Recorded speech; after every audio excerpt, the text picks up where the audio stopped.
Business শুরুর আগে কি ডে স্টক? অনেকে হয়তোবা বুঝতে পারে না ডে স্টকটা মানে কি? যারা নতুন আছেন তাদের জন্য বলছি। কয়েক মাস ব্যবসা করার পরেই দেখবেন অনেকগুলো টাকা আটকে আছে। আপনার হাতে অ্যাকচুয়ালি টাকা নাই। অ্যাকচুয়ালি আপনার টাকাটা চলে গেছে আপনার প্রোডাক্টে। আপনার প্রোডাক্ট আটকে গেছে আপনি সেল করতে পারছেন না। এটাকেই বলে অ্যাকচুয়ালি ডেড স্টক। এখন বলি কিভাবে আপনার ডেড স্টক জমে গেছে। চলুন ধরে নেওয়া যাক ২ জন ব্যবসায়ী, একজনের নাম নিতু, আরেকজনের নাম সেতু। ২ জনে একই টাইমে একই সাপ্লায়ার, একই প্রোডাক্ট মেবি ধরেন আমার বিজনেস থেকে কথা বলি। মেবি ড্রেসের বিজনেস। সবাই ড্রেসের বিজনেস নিয়ে কাজ করছেন। ২ জন ব্যবসায়ী নিতু এবং সেতু একই টাইমে একই সাপ্লায়ার থেকে প্রোডাক্ট নিয়েছেন। ২ জন ব্যবসায়ী কিন্তু শুরু করল ৳৫,০০,০০০ দিয়ে। ৳৫,০০,০০০ নিতু কি করল? ৳৫,০০,০০০ পুরো কাপড় কিনে নিয়ে আসলো। এক ধরনের কামিজ সে খুব কম রেটে নিয়ে আসলো। বা সে নিয়ে এলো মেবি ১০,০০০ পিস।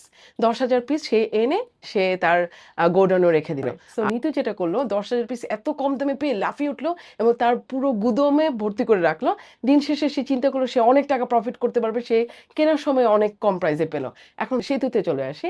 সেতু কি করলো? সে ৳৫,০০,০০০ একই ধরনের প্রোডাক্ট কিনল না। সে ১ম এ ৳১,০০,০০০ প্রোডাক্ট কিনল অল্প পরিমাণে ট্রায়াল বেসিসে। ৳১,০০,০০০ প্রোডাক্ট যেহেতু কিনল সে তো আর ৳১০,০০০ কোয়ান্টিটি প্রোডাক্ট কিনেনি। সে কিনেছে মাত্র ২,০০০। ২,০০০ প্রোডাক্ট তার বিক্রি করতে সময় লাগলো মেবি ২ মাস। ২ মাস পরে সে বুঝলো যে না, এখন হয়তোবা এই প্রোডাক্টটা যাবে না। সামথিং নিউ, একটু ট্রেন্ডি, একটু কাটিং চেঞ্জ করতে হবে। একটু ডিফারেন্ট কিছু চলছে। সে পরবর্তীতে আরো ৳২,০০,০০০ খরচ করল।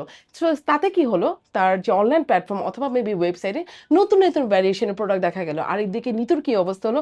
একই প্রোডাক্ট অনেকদিন ধরে ৬ মাস চলে যাচ্ছে। বাট ওই ফ্যাশন ট্রেন্ড তো অ্যাকচুয়ালি নাই। সো কাস্টমারও তো রিপিট পারচেজ হচ্ছে না। আর একটা প্রোডাক্ট একই কাস্টমার কয়বার কিনবে? আমি এই শার্টটা একবারই কিনবো। আমি তো ২ বার কিনব না। বাট যদি আমি এই শার্টটার বদলে আরেকটা T-shirt, maybe trouser, maybe sandal আরেকটা ডিফারেন্ট প্রোডাক্ট পাই যেটা মেবি আমি সেতুর কাছ থেকে পাচ্ছি। আমি হয়তোবা ওইদিকে ওদের ওয়েবসাইটে আমি আরো রিপিট পারচেজ। সো আপনার কাস্টমার কিন্তু একজন, বাট আপনার প্রোডাক্ট ভ্যারাইটির কারণে তারা হয়তোবা আপনার কাছে আরো ঘুরে ফিরে বারবার আপনার কাছে যাচ্ছে। আপনার কি মনে হয়? তাই শুরুতেই কি বড় ইনভেন্টরি বানানো উচিত নাকি ছোট লটে এনে টেস্ট করা উচিত?